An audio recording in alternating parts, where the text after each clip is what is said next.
বইমেলা আমাদের জীবনে এক গুরুত্বপূর্ণ ভূমিকা পালন করে।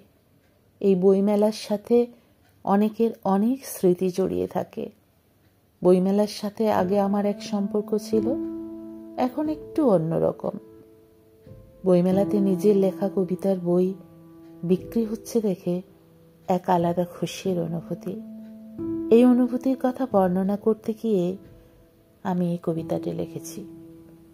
কবিতার নাম বইমেলা। বইমেলাতে রং বেরঙের হাজার বইয়ের মেলা। বই কিনতে আসে সবাই সকাল সন্ধ্যাবেলা। বই পড়াটাই যাদের নেশা তারা তো এসে জুটেই। অনেক সময় এসে জোটে তারা যাদের পকেটে পয়সা নেই। গল্প, কবিতা, উপন্যাসের দোকান সারি সারি, নানান লেখকের হাজার বইয়ের চলছে কাড়াকাড়ি।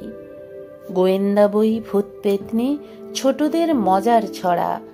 কেউ বা বই হাতে ধরে, কারো বা থলিতে ভরা।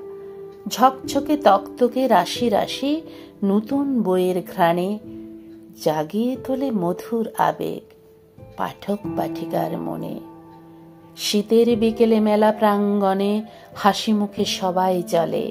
কেউ বা এটা ওটা খাবার খায়, কেউ বই হাতে ফটো তোলে। এদের মধ্যেই দু চারজন যাদের নাম গ্রন্থকীট, হাজার বইয়ের পাহাড় ঘেঁটে বার করে নেয় বইটি সঠিক। এর মাঝে কভু কোনো প্রাঙ্গণে শুরু হয় প্রতিশ্রুতি, আবার কখনো মাটির ধুলোয় মিশে যায় অনুভূতি। আবার কখনো মাটির ধুলোয় মিশে যায় অনুভূতি।